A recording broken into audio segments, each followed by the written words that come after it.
Good evening and greetings of peace. My name is Yusuf Ismail and the program you're watching is I Beg to Differ.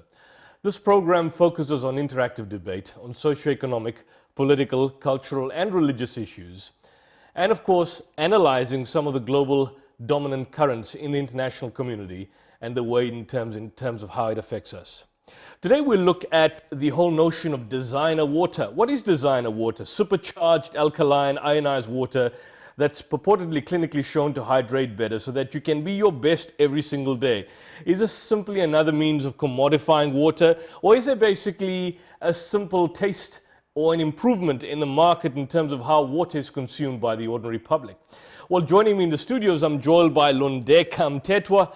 Londeka Mthethwa, it's good to have you on I Beg to Differ, and welcome to our program. Let's just start off with this whole, issue of water, designer water, and certainly you are a marketing, I believe, distributor of designer water. A master distributor. A master distributor of designer water. What actually is designer water? So designer water is a brand, a water brand, but what it does is it's alkaline water. It's alkaline ionized water with a pH of 10. That is what designer water is. So, it's, I see the particular reports and discussions around it. It's supposed to hydrate people better. Yes. Now, here's the thing that I've got, is that water by its nature is meant to effectively hydrate individuals. Yes. What specifically, what process is in fact utilized in this whole scheme, or the method of deriving this water that's different from ordinary water? Okay, so so I'm gonna try and put it in the simplest form for you. Okay, so this water is believed to be microclustered, which is what makes it so... What's microclustered? Yes, so microclustered, okay. So if you look at a water molecule, right, obviously everything has molecules, so water molecules, what happens is when you microcluster something, it's like taking small particles and putting them together. So it's like, I'm going to do an analogy here. Take marbles, 5 marbles, 6 marbles, put them together, and then take a soccer ball. Try and throw the soccer ball through a net. It won't go through. Whereas, the marbles, which are, clustered, throw them through a net, they're going to go through. So what that means is that microclustered water enters the system quicker than your normal water. But I mean, that's well and good. The ordinary public coming across this comes across a wide array of products. You've got a quell, you've got water that purportedly comes from the mountains in the Drakensberg region, all apparently claim to go through this process in terms of which it's clinically shown to be better than ordinary conventional water. What's a distinguishing feature and characteristic of your water? Okay, so with our water, it is still water, but if you look at other water brands, they don't have a pH as high as ours, which is what makes it so, unique. So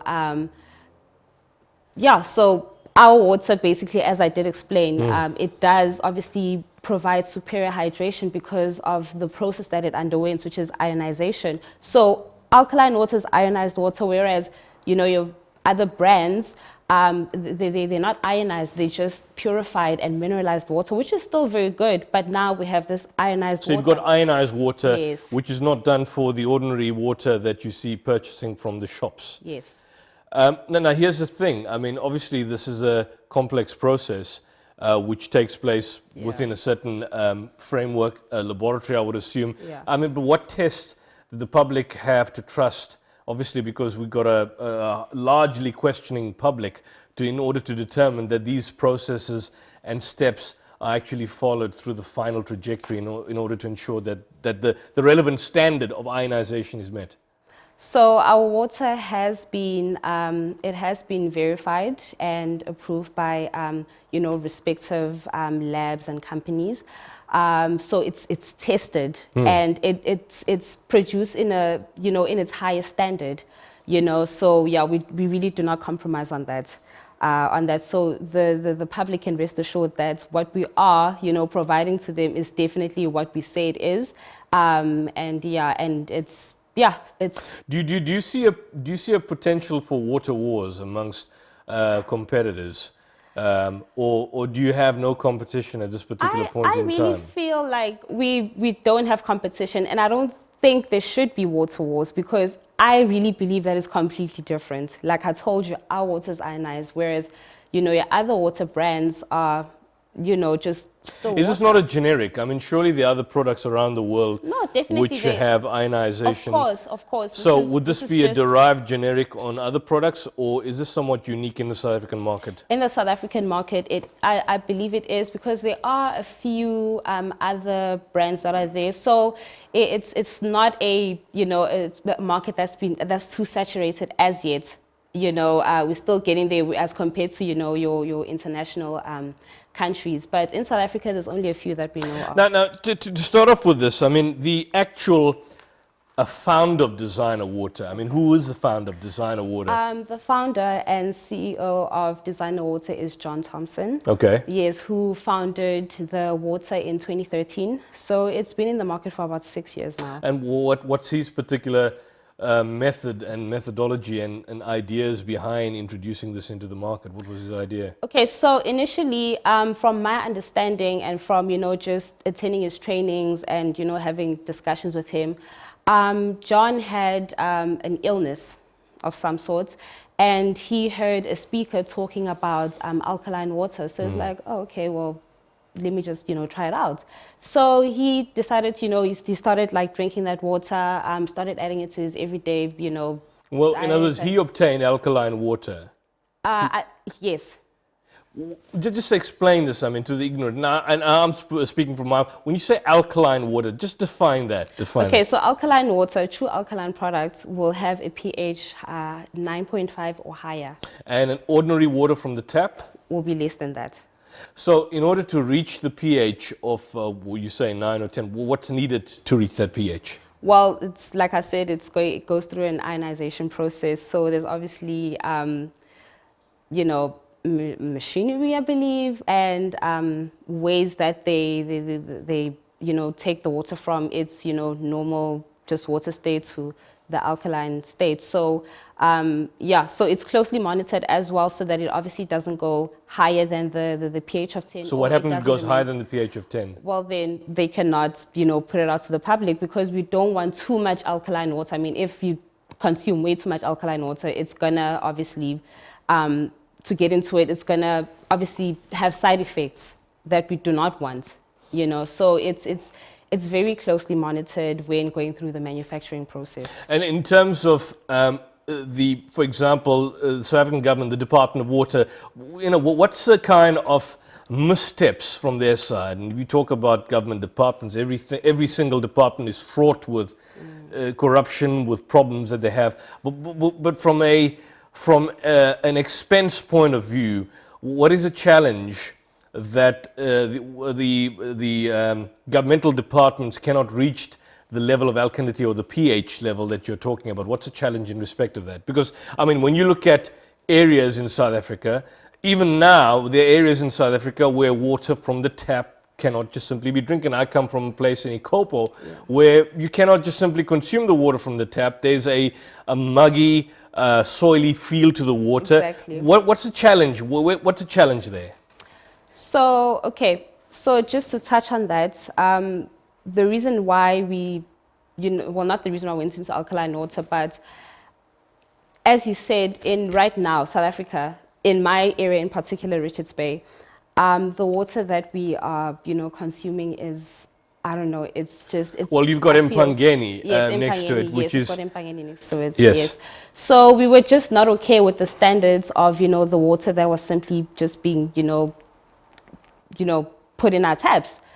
So now we obviously converted to drinking still water, mineralized water. You don't drink tap water? No, we don't. Not at all? Well, I won't say not at all, because we do use it for cooking every now and then. But you know what? I don't know whether it's because sometimes it goes through a new purification system, or I don't know, because it changes every time in taste. It's never the same. It's never consistent.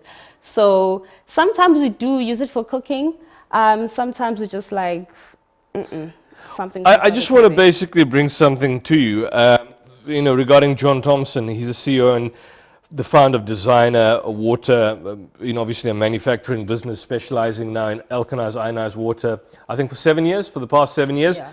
But one of the goals, missions, and objectives of Designer Water, you speak about well, certainly, I mean you in a conventional sense, availability. The goal is to help the whole world, especially those that do not have access to clean drinking water, get the best water in the world. Yeah. Now, at the price tag that you put for 500 mils of water, I mean, is that not a bit of an arduous task in terms of affordability when the average man on the street cannot afford that amount of water? Yeah, yes, it will obviously cost a bit more because of obviously the whole process that it goes through, the bottling as well, because the bottles also of like high standard. So how does he fulfill? I mean, how would John Thompson? I would love to have had him here. Yeah. Unfortunately, he's not available. You tell me in the break he was at the Arnold Classic. Yes, are you he's currently sponsoring the Arnold Classic? Yes, yeah, we are. I see. It's interesting. So the point is that going back to the motto of the objective, realistically, it's a bit of a problem. I mean, living in a third world country, vast majority of people cannot afford bottled water. The average water that you get is from the taps, from the rivers, from the seas. So how do you overcome that particular challenge? Well, within the long run, we are obviously, looking at, I mean, as we did say, we want to make it available to everyone. So if maybe we could potentially maybe get the government to come on board. Have you not approached them? Okay, I can't comment on that. But if we have, it's probably then in the process. But I think that would be the best thing to sort of like approach the government, get in the works and the talks of, providing alkaline water, making it easily accessible to people at a very low price. Same as how, I mean, obviously purified water that you refill, not everyone can afford it, but it is quite affordable. It's compared to borehole water, how does this differ? With your borehole water, okay, so obviously borehole water will be exposed to elements, exactly. That's going to change, the product itself, the water itself. So it's not going to be safe and okay to drink. Whereas our water, or any bottled water, obviously will be contained in a bottle, sealed, and I mean not allowing room for anything to enter, any radicals or any elements to, sort of contaminate the water. So I just want you to hold that thought. We just have to go for a quick ad break, and when we're back, we'll continue the discussion. We'll be back shortly.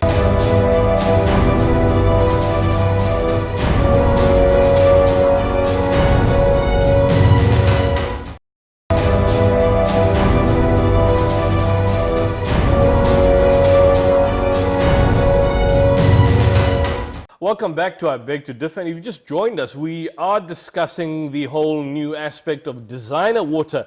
What is designer water? What does it entail? Who is it for? And what's the long-term modus operandi of designer water in terms of supplying South Africans with that? Welcome back, Lundeka. Just before we went on the break, we spoke about the goals, the mission, the objective. This is a quote given by your CEO. He says, living in a third world country with more than 54% unemployment, I have realized that if it is to be, it is up to me. Most South Africans don't like being South African because of crime and violence. The way to overcome this is education and money. So I'm training entrepreneurs to increase their health, wealth, and happiness. Now, how is this being done? I mean, he's producing the water. He's certainly, if I could call it, he's a waterpreneur. Would I be correct? Not you get a tenderpreneur and you get a waterpreneur. Yes, that's so is he commodifying water and selling it to the public, or it's taking it to another level? Yes, okay, so basically, okay, I'll get to that. So one of our missions is to, create jobs and to create more entrepreneurs in South Africa. So then what John has decided to do is create a program, a waterpreneurship program, whereby we get waterpreneurs to come in, or people who would like to become waterpreneurs, to come into, for training, where we teach them how to start a business, how to run a business, how to overcome any fears that come with, starting up a business. And we train people who feel that, they have very little education and no education. So we bring them in and we teach them, the basics, which could also be very life-changing as well. And to people who, who are educated, there are some pointers that you get that because I mean, John is someone who's been around the world, attended so many seminars, had so many mentors. What's his specialization? Is he a chemical engineer? No, he's not. He is a marketer. He's a marketer. So as I told you, when he heard about alkaline water, he started, consuming it and all of that. And then he felt, I can get into the market with this product because of what it's done. And in the manufacturing process, how did he? Is that his own manufacturing plant? Yes, it's so he's his. created a manufacturing Yes, plant. yes. And then obviously there's a certain level of expertise that is required for that, and you need certain experts Yeah. for the purpose of manufacturing. Yeah, so he definitely does have people behind him. Have you been to the plant? I've been to his training center, but the plant is it's very restricted. You know, it has restricted access due to the fact that, I mean, contamination. They don't want anything that's going to potentially change, you know, or affect the water in any way, or the technology or whatever they have in there. But yes, they are based in Centurion. They're based in Centurion. Yes, they're based in And he's based in Centurion as well. Yes, he is. Yes. I would assume. In terms of you know, the health benefits, what would you say? I mean, they say drinking water, they say at least a gallon of water, or maybe 2 liters of water a day is good correct. for your health. Yes. Some of us don't get the time to go through that particular level. But what are the health benefits of this? Okay, so the main benefits of this would be is the fact that it buffers acid in the body, because Buffers acid. yes, so it decreases the acid buildup. Yes, our bodies are acidic. We are acidic, but now with the things that we consume on the daily, the air we're exposed And to, obviously the free radicals that you exactly, ingest. the free radicals as well. It builds up a lot of acid and toxins, and that obviously leads to illnesses. So what that water does, what our water does, is it counteracts whatever, you know, whatever you consume does to our bodies. And then also it contains antioxidants, which obviously, you know, cleans out your free radicals. I've just seen a list, basically, 10 reasons to try water: better hydration, overall feeling of vitality, smooth, no bloating effect, gives you energy, helps with weight loss, helps you detox, helps you reduce pain. I understand the issue of acid reflux and probably the taste. When you look at things like weight loss, reduction of pain, helping probably with constipation generally, you don't think in certain instances a bit of an exaggeration? That's why we don't claim that this will. We say it may help, you know, in assisting in so and so many things. We don't make claims to say that this will do this for you, but this may do this for you, because obviously, as I did mention, that alkaline obviously helps in decreasing the acid, and when the acid is obviously at, you know, at its, you know, stable state, obviously everything else will start to. Now you've got a function sample there. Can I have a look at the Yes. sample? Yes. This basic sample, you know, I obviously cannot drink it, but Yeah. it's got your pH of 10, 500 mils, manufactured, certainly as you mentioned, in Centurion. It doesn't seem to have the fizz effect, which I have when I open the Quail bottle, sparkling. tastes great Does as this come in? Does this come in the ordinary form as well as sparkling, or No. is it so? Sparkling would obviously be via a particular type of spring water, I believe so. which obviously increases the acid buildup as Yeah, well. yeah. Looking at it, it looks like the type of water that I would find from the shops, but you say that the pH is of 10. The pH of a Quell and some of these other products, what would that be? I've seen some brands range between 7.5 to about 8.5. Is that really a significant difference?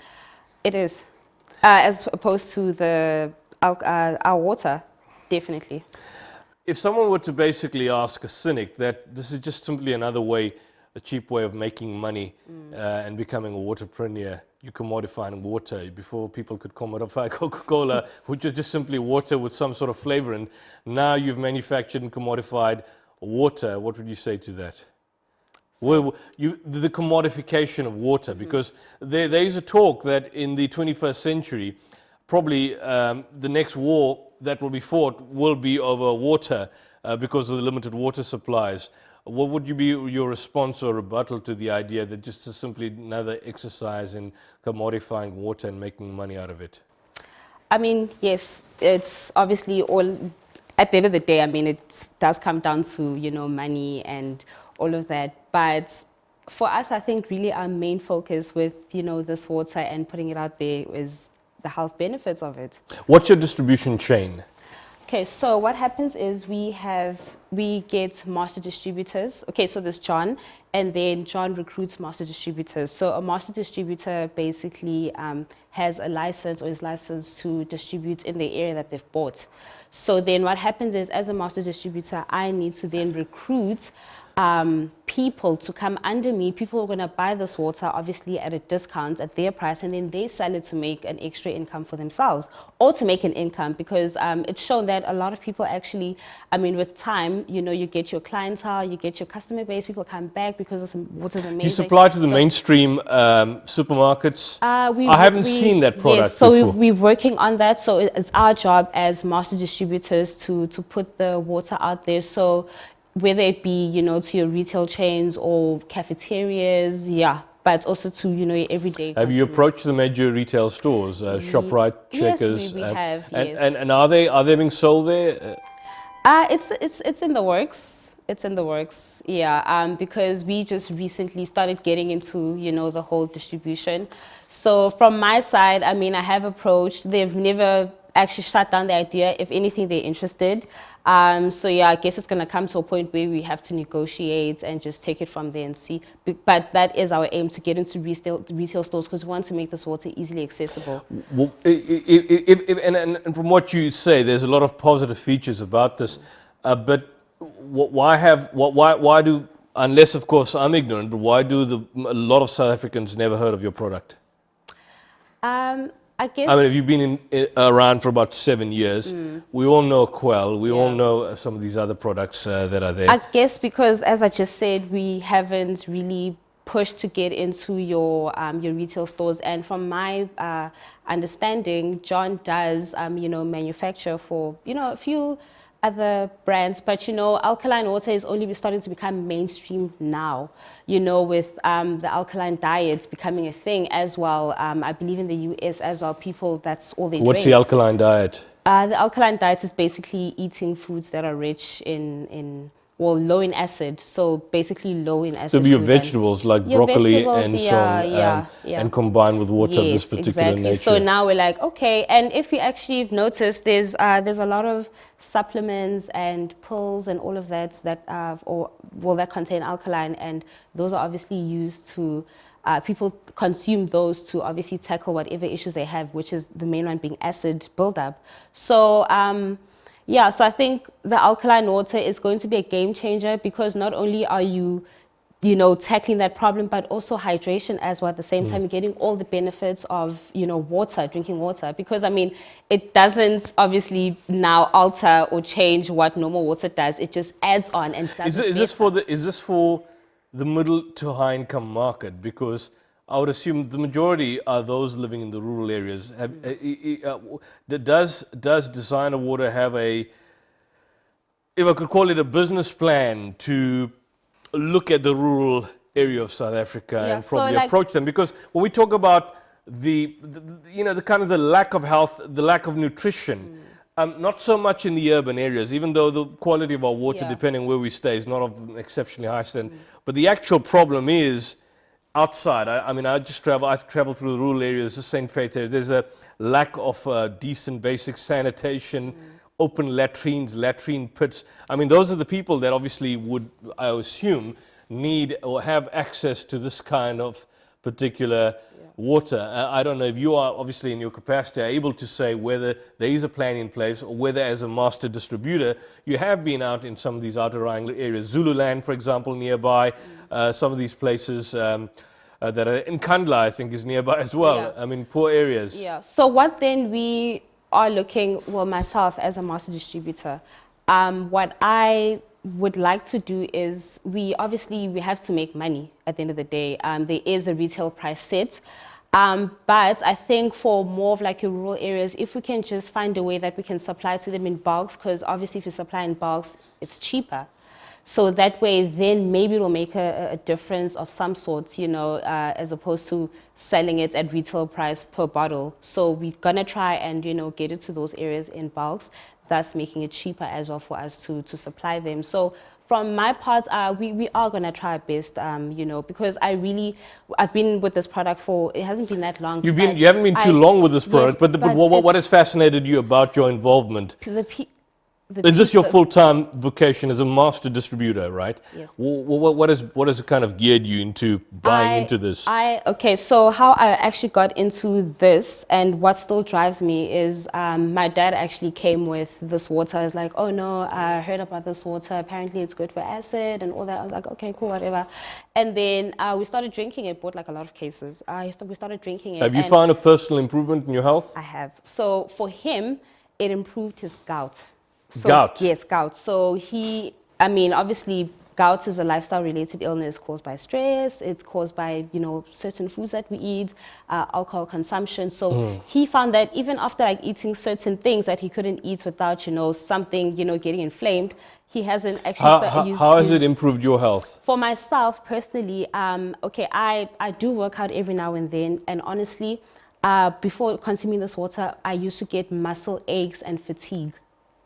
This water has definitely optimized my performance. So someone on a stringent training regimen, and I'm talking about hardcore training regimen, drinking this prior or during or after, what is the deal there? Drink the water on a daily basis, right? Because for those people who do your excessive workouts, this water has been found to reduce lactic acid buildup, and lactic acid obviously impacts on your joints and movements. Yeah, so that's cutting recovery time in half. Also, it also reduces the muscle fatigue as well, and it's also better hydrating, like how I explained the microclusters. So it's better hydrating, and it's also Why are you not involved in the comrades? Sorry? Why are you not involved in the comrades? Why is designer water not involved in supplying marathon runners? Like I said, this product is only getting we getting our recognition now a lot.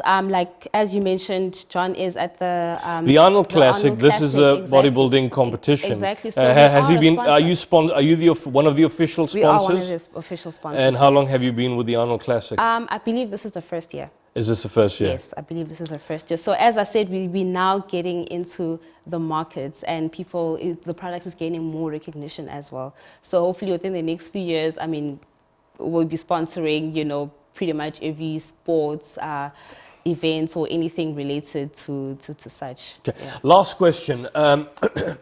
People are drinking water every single day. People are drinking fizzy drinks as alternatives.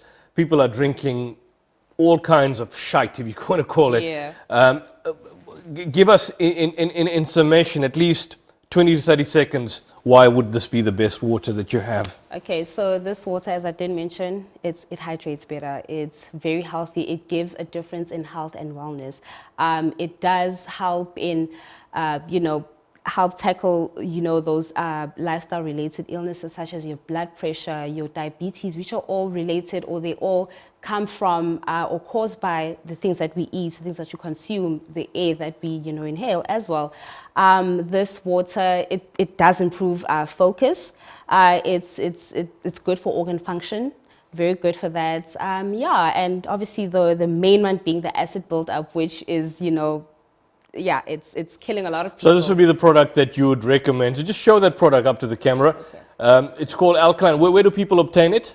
Okay, so I just wanted to touch on a program that we have. Yeah. So we have a program where we recruit waterpreneurs, so people who want to make an extra income or just make a living. So we recruit them and we try and get in as many areas as we can. So I'm in Richards Bay. We're gonna. It's our job to get waterpreneurs in Mpangeni. So is there an investment that people need to make? Okay, you can actually start this business for as little as 720 Rand. You start for 720 Rand, and what happens? You then get water supplied to you for you to sell. Yes, you get water supplied to you for you to sell. And then paid back, commission is retained? No, you don't get commission, because we sell it to you at a discounted price, and then we give you a recommended selling price, a retail price, but you can obviously go higher depending on where you are and how great the demand is. And what's the for supply? the water. What's the supply that you give? On an investment of 700 Rands, what supply can a person Okay, so what expect? we do is we give them 5 cases of 750 ml bottles. So that's about 6 Rand a bottle. And then obviously we recommend that they sell it from 10 rand. So you can sell it from 10 rand up to 20 rand. Some people actually sell it for that. It obviously depends on where you are and who your market is as well. And in terms of marketing the product, would you then market the product for the waterpreneur? We do market for them, because what we do is you get like an ordinary just citizen who's not a waterpreneur call me, hi, I heard about this amazing water, where can I get it? And I ask, okay, so where are you based? If they say in Bangin, I'll say, okay, please contact so-and-so. So we do put our people out there, because the whole thing is we're trying to create entrepreneurs, successful entrepreneurs and business owners. That's the whole point and the whole drive behind getting waterpreneurs. And we wish you well on your success, Londeka Mthethwa. Thank you for being on this platform. Wish you success with this business and this endeavor. And those who wish to contact you, who do they contact? Is there a website? Yes, there is a website. It's www.designerwater.co.za. So it's www.worldwideweb.designerwater.co.za. Yes, you can contact, obviously that's the head office. Talk to them and they will direct you to wherever you are, to your nearest master distributors or waterpreneurs. And then for myself, it's Londeka Mthethwa at ymail.com. Londeka Mthethwa at ymail.com. So it's Londeka, Londeka, Mthethwa, Mthethwa at ymail.com. Yes, or you can call me. You can hit me. We'll give you a number. We don't give you a number now, but we'll give you a number shortly should they decide to contact ITV. Yeah. Well, thank you very much and we wish you well. And that's all we have for now. We'll be back shortly.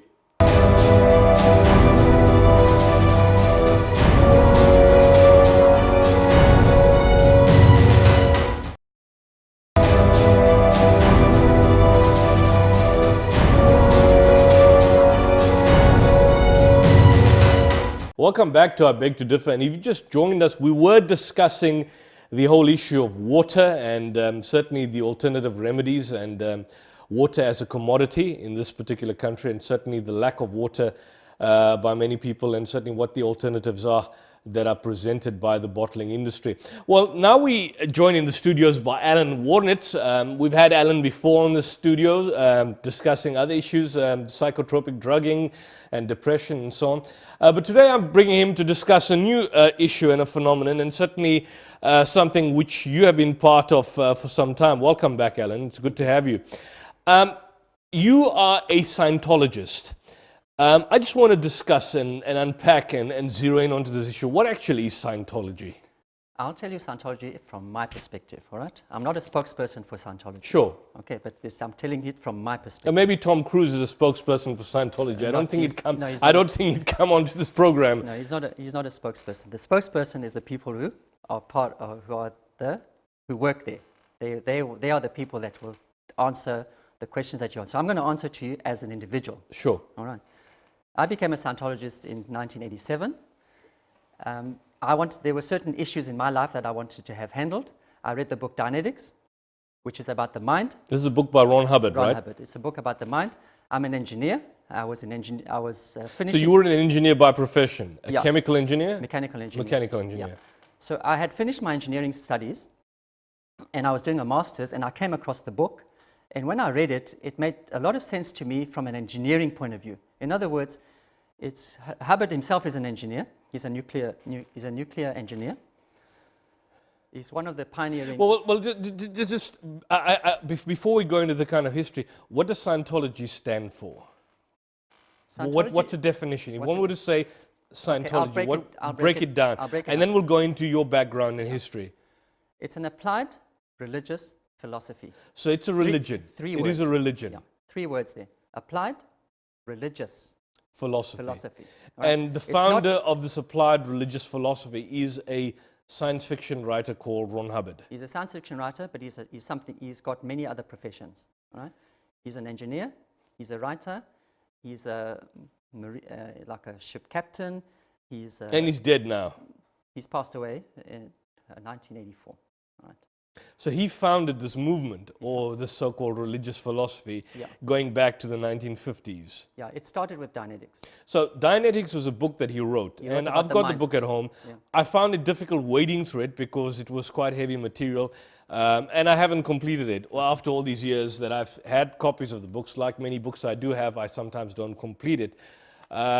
Basically what he did, What does Dianetics entail? Dianetics is a dissection of the mind.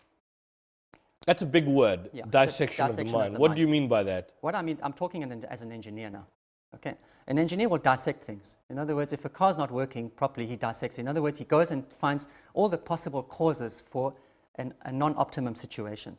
The car's not running, because you know the car should be doing 140 k's an hour, 180 k's an hour. Your car's only doing 20 k's an hour. Something is wrong. So you dissect it, you know. You go and find maybe fuel is not going in, or it's not enough fuel, or whatever. So the dissection of the mind is how the mind works. So as an engineer, he took the principles of engineering and worked out how the mind works, how people think, what makes a person tick, and why. So why do people do things that later on they're upset about? You know, like, and there's a lot of things that one does. Or why aren't you fulfilling your full potential? So he found out why that is happening, and then he wrote the book to give. So he found the problem, and he wrote the book for the solution to unlock that problem of the mind. Because the mind has got to do with memory, has got to do with thinking. So if you don't have if you've lost your memory, or you don't have memory, or you have like an uncalled fear, you'll have people who like can't go into, let's say, into a lift. They're claustrophobic. Like like these. So these are all conditions of the mind. like irrational. So what does Dianetics entail? Dianetics is a process which actually helps the person uncover where does this fear come from. And how is the process mechanically operated? It's done on one-on-one. With with someone of your With a equal, counselor. or someone who is a counselor of a trained slightly counselor. a trained counselor. Trained counselor on Dianetics. And that person takes you through to your fears, your inhibitions in life. Yeah, the way it gets done is you're completely alert about it, and you go back into the past to find the connection. There's the whole book. There's 500 pages of it, so I can't really tell you 500 pages of a book but I'm just going to try and sort of illustrate it. Goes back to find there was a time, there was an incident that happened to you, that where at that incident you made a decision, and that incident in your memory is actually in an unconscious level. In other words, you don't know it's there. So the technique is to unravel the unconsciousness, bring the information to light for you to look at it, to see, oh, now I understand why I made this decision. So something that was latently in your unconscious is brought out your conscious mind. You'll have a person, for example, who's like driving a car freely, no problem. He just gets in the car, just drives. That sounds all well and then good. next he has an accident, all right? In the accident, you've got impact. The impact comes with pain, and it comes with a memory. All that is recorded, but now it's gone in the subconscious mind. The person comes out of the accident, or maybe he's gone to hospital, he's been unconscious for, let's say, a few hours, and comes out of hospital. Next thing, he cannot drive a car, he's in absolute fear. Prior to that, he was okay. Now he's got a fear. So Dianetics Dianetics attempts to deal with those Dianetics issues. takes the person back to that time, unravels the entire accident, removes that pain associated to that accident. In other words, the pain is in a memory now. Because that pain in the memory, let's say the person had an injury in his knee. I've done this counseling. I had a case where a person had an injury in his knee, and we found out in the accident he had, his knee just jerked up and a key went into his knee. And since that time, he's been having arthritis. When we remove that energy, this is called a negative energy. When we remove that energy in his knee, this whole energy just dissipated, his knee just came right. His fear disappeared because he understood what had happened in the entire incident. So it relieves the person of the negative impact that the memory has on him based on his, on his performance in life into the future. So are you saying that this has got to do more with psychosomatic illnesses? Psychosomatic. So you've got psycho, which is the mind, somatic, which is the pain. So this all that you say seems well and good, bringing your past memories and attempting to deal with it. Why does it have to go under the rubric of a church? Okay. So because now, the danger is I'll that... explain to you how it developed to that. Yes. All right. So now, if you're a strong enough person, spiritually, it's easy for you to go through the accident. If you're spiritually weak, it's hard. You don't want to do it. You don't want to see it. So Hubbard discovered that you had strong spirits and weak spirits. All right. So when you say spirits, what does he mean by spirit? You're a person, you're an individual, right? So you're talking about the individual himself. Individual himself, which is the spiritual being, right? So the strong person is the person who's a go-getter. He fears nothing. He just gets things done. You know, like the high-powered people. These are the strong spirits. Nothing is feared. Then you have the meek person who just stays at home, doesn't want to ruffle feathers, quiet, you know, like not effective in life, just has a normal job. Whereas the others, who's the entrepreneur, fears nothing. He just goes out, makes things happen. So he found that you had all these different people. So the strong guy, easy to go through the mind, easy to go through the incidents and whatever has happened to him. But even the harshest of incidents, they can go through it and remove the negative energy, and they're back in action. So Dianetics basically aims to rekindle the spirit of the individual and bring it back to normal. Yeah. So Hubbard now found that if you bring the spirit and you strengthen him to be strong, it's easier for him to go and clear that.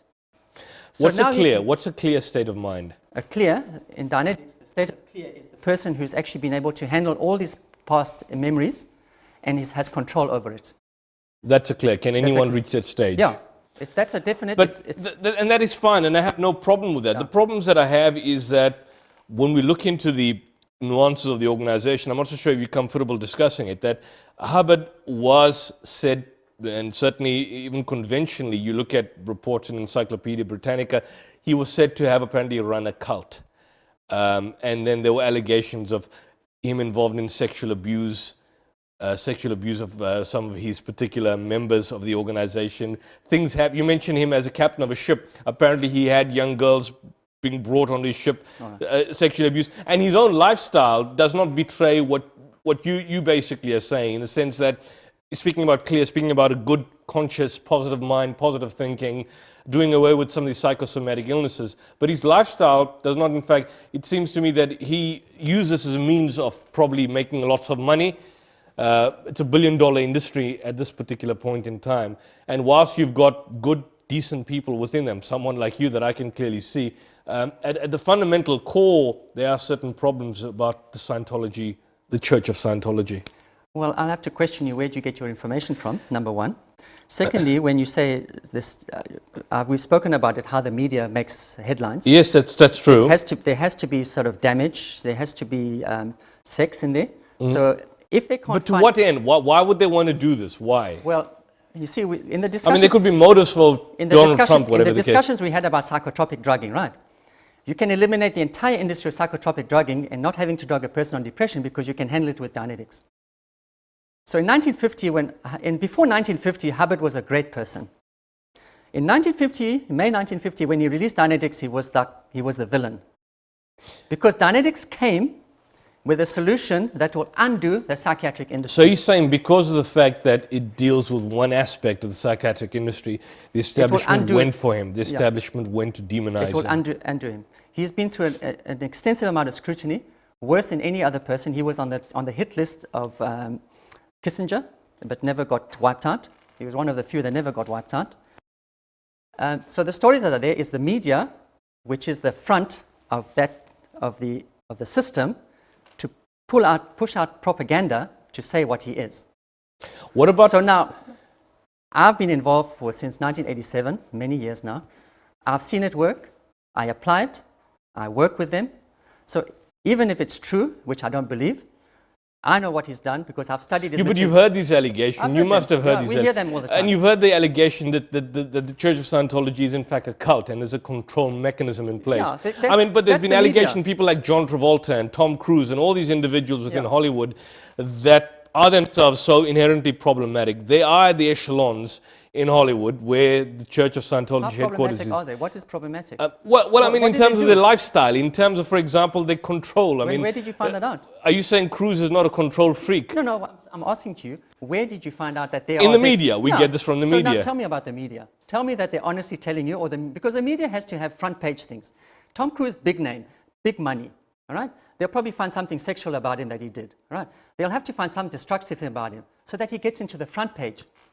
So for people to believe it, because the agenda behind the media is not the media. The media is a tool to propagate information, but who's feeding this information? It's the system that don't want. Well, I just have to stop you. We're going to have to go for a quick ad break, and we'll be back shortly. We'll wrap up this interesting discussion.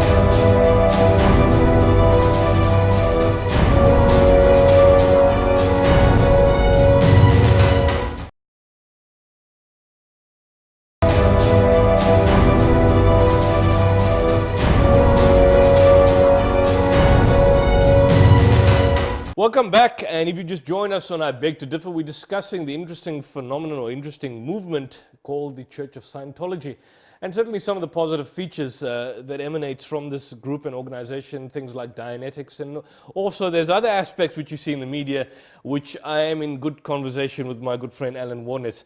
Alan, yeah, coming back to this, we mentioned Tom Cruise and John Travolta and all these individuals within Hollywood. It is a fad. It's a massive. What could I say? It's the in thing within Hollywood. A lot of these individuals. Why is that the case? It's growing because it gets. But why Hollywood? Why is it within? When you see something coming out from Hollywood, alarm bells should start ringing. You agree with me? They're part of the establishment. I'll give you an example. Right? Now, bear in mind, I'm not a representative of the church. So you speak in your own capacity. I'm speaking on my capacity, what I've observed and what I've studied. All right. This is not. I'm not the church. All right. I'm a person who belongs to the Church of Scientology, and I practice Scientology. All right. So, do you believe in God? Yes. But within the Church of Scientology, and I'm sorry to interrupt you, is that do they have a concept of God that exists? Your concept of God is a personal thing. So, in other words, whatever your religious background, whether you're a Christian, Jew, Muslim, Hindu, whatever the case is, you can be a member of the Church of Scientology. You can be a member of the church. We've got very high members of the Muslim community who are members of the church. In South Africa? I know from Egypt. I can find out for you who they are. They actually make their members do Dianetics to go clear. So how can you call yourselves a religion then? I'll explain to you how it's called a religion. Because I mean the Freemasons also, they say they've got people from different religious groups. What's the difference between you and the Freemasons? Let me explain, all right? All right. You have a religion, which is a religious practice, all right? You're a Muslim, you go and practice. You're a Christian, you go and practice. You've got rituals, all right? The Hindus practice. Scientology is not a ritual, is not a religious practice. It's a religious philosophy that you apply in your life. A philosophy is explaining the unexplained, you know, and uncovering what is not understood about life. So it's a religious philosophy. And it's a spiritual, which is meant to uplift you at a spiritual level. As a spiritual level. My question from that, and again, because the time is so limited, and that is fine, and I have absolutely no problem with that as a spiritual philosophy being applied, and people have the right to choose whatever they want to. Problem I have is, why does it come at such a significant market price? It's like the Deepak Chopra forms of spirituality, or Oprah Winfrey's kind of promotion of Zen Buddhism, transcendental meditation. Spirituality is and we've discussed this before, the trajectory of raising oneself spiritually is the right and prerogative of every single human being.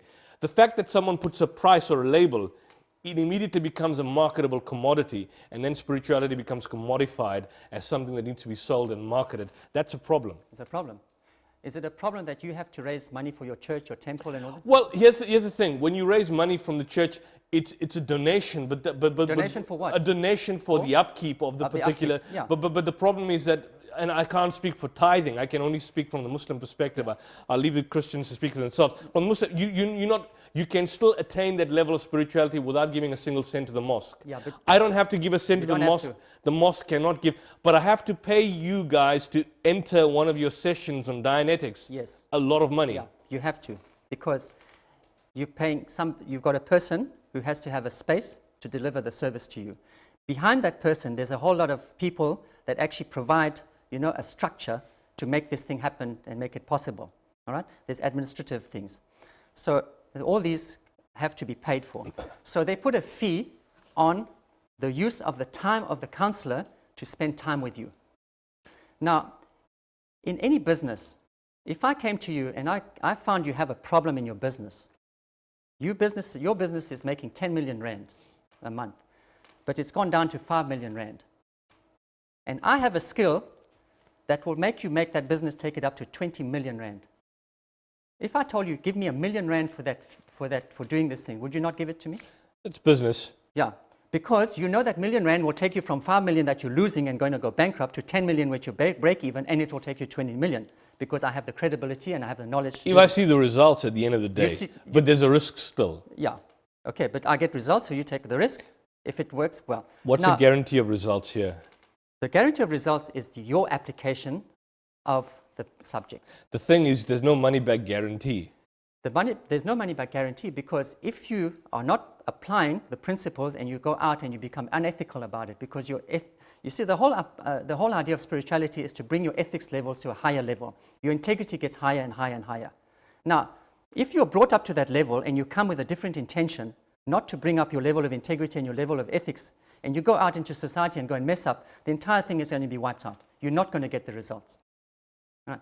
So now, if you're coming with a problem, personal problem now, and your marriage is in a mess, your business is in a mess, because spiritually your mind is in a mess, it's muddled up. What is expensive if you get your family back and you get your business back on track? How much does this entail? It's daily schedules in the evening. Who's got the time for that? I mean, the reality is most of these sessions, they entail the person speaking about his problems. Yeah, but the counseling session is not done. There's no advice that's given. No advice given. And that's a problem. No, that's how it works.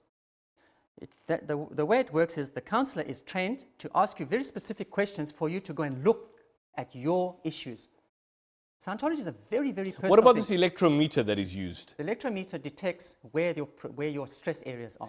But how does it, I mean, on the one hand, we've discussed this before, you mentioned clearly that there's no physiological test on the mind or the brain for that particular matter, which psychiatrists cannot engage in. Yeah. How can We're not you dealing say, with the brain. well, but the electrometer, how can the what does the electrometer deal with? The mind, you know that energy that you had in the accident, has it got electrical energy? Now you have a spirit, mind, body. Right? The spirit now is contacting the mind. That mind is energizing it. The spirit energizes it. And the energizer comes into the brain. And the electricity going, which is a battery electricity going, changes the resistance of the body. How do you prove this? Well, you just go on it and you'll see it. But, I mean, I've seen the if you want to prove electrometers. it, the proof comes from a physicist. If you're a physicist, it works on the principle of the Wheatstone bridge. A Wheatstone bridge is you've got 4 resistors, one standard resistor, and on the other side there's 2 resistors and a meter. That one resistor next to the meter is your body. The moment your body changes current by the energy that comes into your body, it registers. So all it does to the counselor, it tells the counselor there's a problem area with that person right there, and he directs the person to go and look at that. When the energy has been dissipated, the needle has a certain reaction and they end the session. I've tried to see these needles. I think they were set up in Musgrave, but I see that it moves the more pressure you put on it. No, that's called a stress test. That's not a counseling session. That is just to show the person that if you think of a problem area that you never told any person, you know, that's your own little secret. But the reason it's called a secret is because it troubles you. And that trouble that's troubling you, maybe it's embarrassing, so you don't tell about it. But then embarrassment you're sitting with has got energy. And that energy has got a negative impact on you, unknowing to you. I want to ask you. So it detects that, and it tells you, what's that? You know personally, yes, okay, this is an area. You don't have to divulge it, but it's just showing to you that your thoughts have energy, and if you address it, you can release it. There are certain terms and concepts used in Scientology, like terms like thetan. What's a thetan? Thetan is a spirit, thought. Thetan comes is from a the spirit. Greek word thought. And there's a level that you reach when you're clear, beyond clear. What is that called? It's called operating thetan. What's an operating thetan? We are all operating thetans. We all operate in life. So there's no. We operate with our own dramas. So what's the highest level that you can reach in Scientology? At the moment, the level is called OT8. I don't know operating the levels. thetan. I don't know what it is. Okay, I'm not even clear yet. No. So I can't speak about that. Was Ron Hubbard clear? Yeah. And what proof was that he was? It's not about proof. It's not about proof. But I mean, someone just says that the man is clear. No, there's very specific attributes, very specific conditions that happen for a clear, which is recorded on the meter. And the person comes to a certain realization, and every realization is the same. That's what I want to know. What is a clear? You say you take a person to a level of a clear. What is a clear? It's a person who no longer has his own reactive mind. In other words, everything that's in your reactive mind that's been under the memories of your unconscious level has been brought to consciousness. And how does it make you operate better in life? Well, if you're living a life fear of, let's say, fear of lifts, fear of driving, you know, have spouts of anger which are unnecessary, which come at the wrong time, you know, and then next thing you find yourself fired. Are you saying the person who is clear will no longer fight with anyone, will no longer fight with his spouse, will not have any worries on his mind? I'm not saying that. What are you saying? Let's say you go to your mechanic, all right, and he has a bad attitude with you. He's an excellent mechanic, but he comes here, he swears you, or he's like not pleasant to be around. All right? He goes and has the counseling, and he comes back clear. He'll be the same mechanic, same like skills, but his mentality, his reception to you will be much different. In other words, he'll be probably calmer. He'll probably see you in a better light. He'll be less aggressive than he used to be, which was unpleasant for you. So this is done through the means of Dianetics. Yeah. And basically, as I can see it then, from your perspective, it basically means getting a person back to shape. You know, just getting a person back to the state that he should be. So there's no miraculous state that the individual has to reach. No. But it's done you have to do it at levels. You can't get from one level to the next. And there's so many books written by Hubbard. I mean, do these all focus on the same thing, or they focus on different aspects? Because I see different books with different titles and different labels, expensive in any event. Okay. What do they focus on? Okay. The main focus is the making. Okay, let's talk about the clear, right? The main focus is making the clear. So when Hubbard wrote Dianetics, it was taking 1,000 hours to make a clear. Now, as an engineer, you think 1,000 hours is far too long. How can I bring it down to 500 hours and make the same clear, the same result? In other words, the same destination. He developed more things. So his developments are the book, is the chronological sequence of the books of his research to bring the time for clearing from 1,000 hours to 500 to 50 hours. That's what it's all about. So you can't read all the books. You start with Dianetics, and then you read the books in chronological order to understand what is he trying to do. Okay. This is positive. If you are saying it should be, from your perspective, positive and it should be shared with the rest of the world. Why is it copyrighted? Why is there a patent to Scientology? I mean, I can't use the principles of Scientology, and then, I mean, there's no patent to my religious faith. I can share my faith. No mosque, mullah, or religious establishment, even though they may object to some of what I say, can come and sue me or engage in litigation. If I take some of the principles of Dianetics and then apply them in a forum, in a seminar, I can be sued by the Church of Scientology. Not for Dianetics.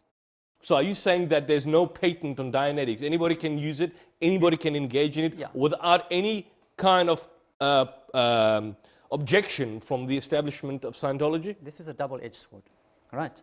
You can destroy a person with it, or you can uplift him. Right. The reason there's patents and all that is that because it's to protect it from getting into the wrong hands. Because I can use this to destroy you. And if the psychiatrists get their hands on what Hubbard has discovered, they will destroy they'll destroy people even more easily than using drugs. Do you find this obsessive? Do you find the whole issue of Scientology obsessive? In other words, the level of secrecy, the level of control. I'm not talking about within the centers here in South Africa, but I'm talking about at the highest level. In the United States, in Hollywood, the way they operate there, the way the funding that they receive from Hollywood, the control mechanism that's in place. Do you not find it problematic? It's not about that. It's a technology. It's a technology which is a double-edged sword. You can use it to destroy, or you can use it to uplift. Do you believe the wrong people are in positions of power within the Church of Scientology? The present president? It's impossible. I'll tell you why it's impossible. You know, I can listen to all the things that are being said, but as I say, I'm also very objective about it. Let's say this place was like really bad, and you had the bad people. How come this place can keep growing? How come people keep giving money? How come people keep giving money for having their counseling? If you keep giving money to an organization... It's like the Roman Catholic Church. No, but they're getting results. You see, you remember at the beginning I said this is not a religious ritual. It's a religious philosophy which you apply. Okay, so that means I can be of any background, and I can keep practicing my background of my religion practice. In other words, I'm a Catholic, or I'm a Jew, or whichever. Or a Muslim, or a Hindu. Doesn't matter. And you apply a different philosophy. You're going to apply this because you are it's like you're running in mud in life. And Scientology takes you out of the mud, keep running while you're practicing. Well, let's say now, I know what you're doing, you know, with your organization, IPCI. You want to propagate, right? Sometimes you're running into difficulties. Now, because it's probably there's a mindset sitting in your group and environment, clear the mindset. Next thing you find yourself just like expanding and growing. What's wrong with that? That's what Scientology is. Scientology comes on your side. It's not replacing you. What the media is telling you is that it's like replacing you, replacing all the different religions. Never. It's on your side and giving you added value to make you become more able A better person. A better person. Scientology, Ron Hubbard says, make the able more able. So that's why we concentrate on the able people. We do not concentrate on the disabled. We concentrate on the able, make them more able, so that when they go to the disabled, they bring them up. Alan, I would love to discuss more on this issue. There's so many aspects, socioeconomic aspects, the South African context, certainly, and the role of Scientology and all of that. But unfortunately, we have to call it a day because of limitation of time. We hope to have you again sometime further in the future where we can unpack this in more detail, certainly with more time. And you've been watching us, you've been watching I Beg to Differ. The program does focus on issues that sometimes go against the conventional realms of discussion. But that's to get you to the bottom of the story. Join me next week for more interactive and hard-hitting discussion and debate. Till next time, this is Yusuf Ismail on behalf of ITV. Assalamu alaikum, greetings of peace, good evening, and if you're traveling, have a safe journey home.